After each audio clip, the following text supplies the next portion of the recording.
Madison, and welcome to the very first Nerd Talk. This is a segment on the week that we'll just talk about nerdy stuff, given the topic. Our topic today is, will multiplayer take over single-player games, Gary? Yeah, so that's our topic. Do we think multiplayer will overthrow single-player games? And what I have to say to that is, I'm not really sure. So, I'll give you an example of one where multiplayer has messed up the single-player aspect of things. So, God of War 1, 2, and 3, they were all just solo, single-player, nothing, no multiplayer. Then when God of War Ascension came along, they integrated multiplayer. And, while the multiplayer was good, the campaign, they just left it very unclear, murky, not good at all. It really wasn't a good campaign compared to the others. It's not up to par. It just was not that good. So that's just an example of when companies should not have gone that multiplayer route. They should have stuck with what they were good at, which was just doing the single player campaign, which I thought was good. Yeah, and what I think is that they spend way too much time on the multiplayer, and whenever I was looking on the cover or the case of the game, they excluded a company, which I think was the solo campaign directors. And also, a great example of a great storyline with no multiplayer is Dishonored. The storyline, very fluid, very nice. I mean, who wouldn't love using black magic against your enemies? And it was just a great game. And then, also, don't make it multiplayer only, such as games like Ratchet & Clank All for One. Loved the Ratchet & Clank Future series, loved all the Ratchet & Clank games, but before that, All for One came. What the heck? I mean, seriously. It was horrible. And then the newest Ratchet & Clank, I didn't even bother looking it up, it's so bad, just doesn't even have really a storyline. It's horrible, horrible, horrible.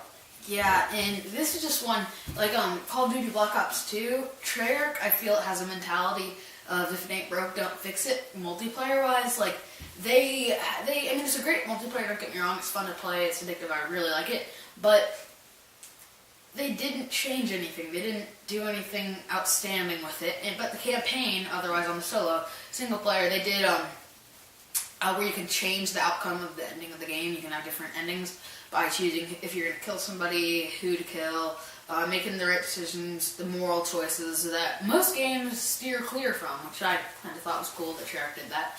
And, yeah, that's what I have to say so far. And then also something where you can choose how it ends, Skyrim. Skyrim and all the Elder Scrolls games. That is just the best thing. We've all been waiting for, or asking for, some multiplayer Elder Scrolls game. Well, here it is, Elder Scrolls Online, the MMO Elder Scrolls game.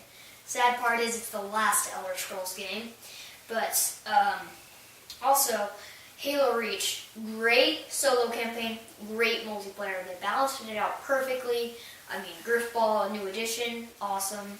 The firefight was, in my opinion, really awesome. The campaign, awesome. It was just an overall awesome game.